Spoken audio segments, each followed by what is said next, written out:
Pemirsa, Anda masih bersama kami dalam Berita Lampung. Bagi Anda yang baru bergabung, berikut Berita Lampung pilihan hari ini.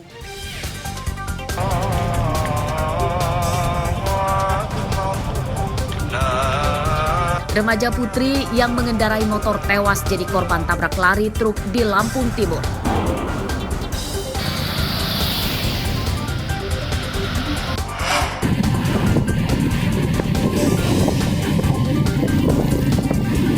Balapan liar di Tulang Bawang dibubarkan warga dan polisi. Iya, aku tunggu, aku tunggu.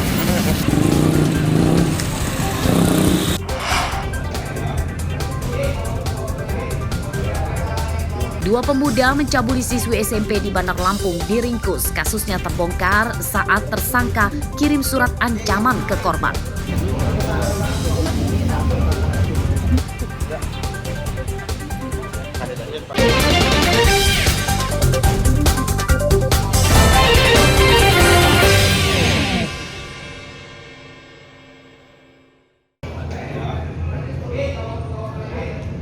Dua pemuda berumur 18 dan 19 tahun warga Jati Agung, Lampung Selatan, Minggu pagi diringkus tim Reskrim Polsek Sukarame, Bandar Lampung. Keduanya ditangkap karena mencabuli seorang remaja putri kelas 2 SMP. Dari hasil pemeriksaan polisi mengungkap pencabulan tersebut rupanya telah berlangsung lama sejak korban masih duduk di kelas 6 SD.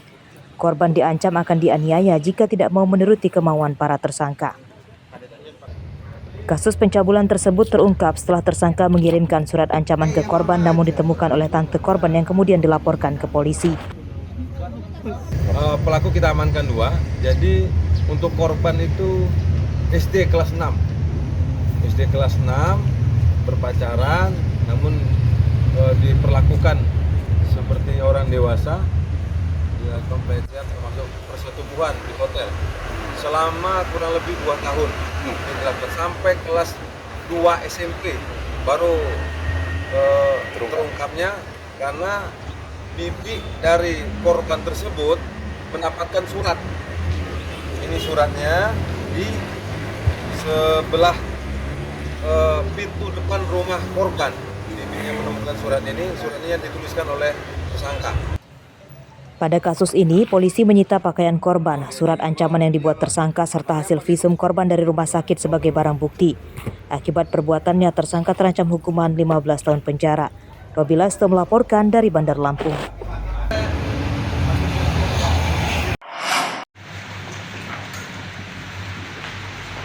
Mantan anggota DPRD Pesisir Barat Supardi Rudianto jadi tersangka kasus korupsi proyek jalan senilai 1,8 miliar rupiah. Tersangka merupakan Direktur CV Floris Asror Agung yang menjadi pemenang tender proyek jalan rusak Marang Kupang Ulu, Kabupaten Pesisir Barat. Kasus ini mencuat dari hasil temuan pemeriksaan proyek yang tidak sesuai spesifikasi. Tersangka juga tidak memenuhi syarat perbaikan jalan rusak yang jadi tanggung jawab perusahaannya.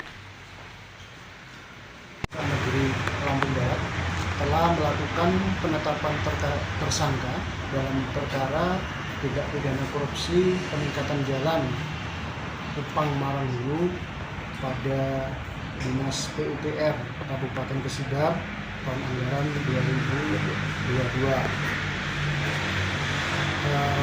Kepada yang bersangkutan kita sudah melakukan penahanan selama 20 hari ke depan.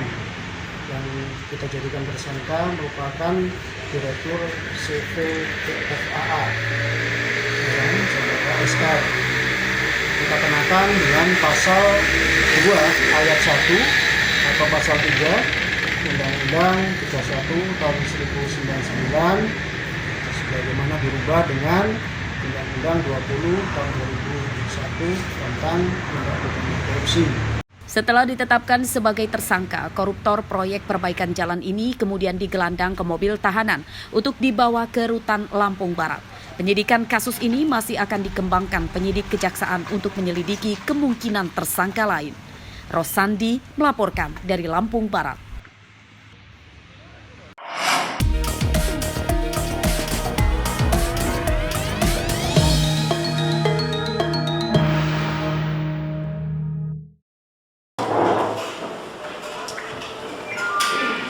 Kasus dugaan pelanggaran kampanye yang dilakukan calon wakil wali kota Metro Komaruzaman terus bergulir.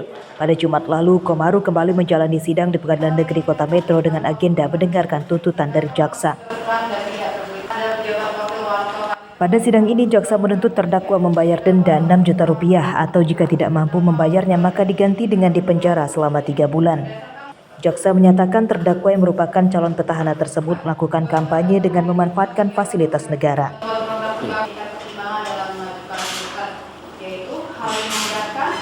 Menyatakan terdakwa Dr. Andes Komaruzaman MA bin MK Siro bersalah melakukan tindak pidana wali kota yang menggunakan kewenangan program dan kegiatan yang menguntungkan atau merugikan salah satu pasangan calon baik di daerah sendiri dalam waktu 6 bulan sebelum tanggal penetapan pasangan calon sampai dengan penetapan pasangan calon sendiri. Sebagaimana diatur dan diancam pidana dalam pasal 71 ayat 3 junto pasal 188 Undang-Undang Nomor 10 tahun 2019. Dijatuhkan pidana terhadap terdakwa Dr. Andes Komaruzaman MA bin MK Siro dengan pidana denda sebesar 6 juta rupiah. Sudah disampaikan secara resmi di muka persidangan, di mana dari hasil analisa hukum, jaksa penuntut umum berkesimpulan bahwa unsur yang didakwakan tersebut telah terbukti dan mereka mengajukan tuntutan pidana dengan pidana denda sebesar 6 juta rupiah subsidiar 3 bulan kurungan. Saya rasa wajar-wajar saja kalau penuntut umum melakukan tuntutan tersebut dengan pertimbangan hal-hal yang sudah disampaikan tadi, ada yang memberatkan, ada yang meringankan. Seperti diberitakan sebelumnya, pelanggaran kampanye terungkap saat Bawaslu Metro menemukan Komaruzaman membagikan bantuan sosial atau bansos pada 19 September 2024 sebelum cuti dari wakil wali kota Metro. Saat itu, Komaruzaman memberikan sambutan dan mengajak masyarakat yang hadir untuk memilihnya dan Wahdi Sirajudin dengan alasan telah memajukan Metro. Asep Saifullah melaporkan dari Metro.